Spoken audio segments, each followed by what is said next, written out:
जून का महीना था और बरसात की बूंदें रेल की रेखाओं पर खींचती थीं।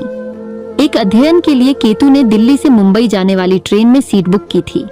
उसका सपना था कि वह अपने जीवन के नए अध्याय को शुरू करेगा, लेकिन वह नहीं जानता था कि उस ट्रेन की सीट पर उसका जीवन का सबसे अद्भुत प्रेम का चैप्टर खुलने वाला है।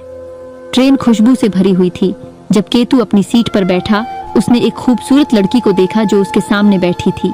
वह लड़की थी मृणाली। उनके नजदीकी बैठते ही दोनों के बीच एक अजीब खींचाव महसूस हुआ। दिन बीतते गए और दोनों के बीच कई बार नजरें मिलीं, कई बार बातें हुईं और इसी बीच दोनों के दिलों में एक अजीब सी बात बसने लगी। मृणाली के हंसने पर केतु का दिल धड़कने लगता था और मृणाली को केतु की आंखों में उसकी मुस्कान में एक अलग ही जमीन नजर आती थी। एक दिन जब ट्रेन कुछ स्टेशन पर रुकी, केतु ने अपनी हिम्मत इकट्ठी की और मृणाली से बात करने का फैसला किया।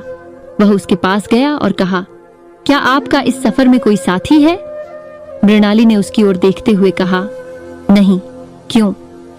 केतु ने अपनी आंखें नीचे की और कहा, मैं आपसे प्यार करने लगा हूं। मृणाली का चेहरा सफेद हो गया और उसने कहा, मैं भी आपसे प्यार करती हूं केतु। उनके बीच की इस नई शुरुआत ने उन्हें आपस में और ज्यादा करीब ले जाने का मौका दिया। दोनों के बीच खूबसूरत लम्हे बीतते गए और जब ट्रेन की यात्रा समाप्त हो गई, दोनों के दिलों में एक अद्वितीय प्रेम की कहानी लिखी गई। मृणाली के गांव वालों ने इस प्रेम को स्वीकार नहीं किया, लेकिन केतु और मृणाली ने एक दूसरे के प्रति अपनी निष्ठा को दिखाया। उनकी मोहब्बत ने उन्हें एक नई जिंदगी की ओर आगे बढ़ा दिया।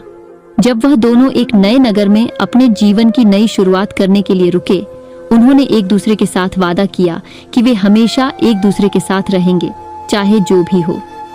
इस प्रेम कहानी ने दिखाया कि प्रेम का कोई भी सीमा नहीं होती है और कैसे एक ट्रेन की सफर ने दो अजनबी दिलों को मिला दिया, जिनकी कहानी आज भी लोगों के दिलों में बसी है।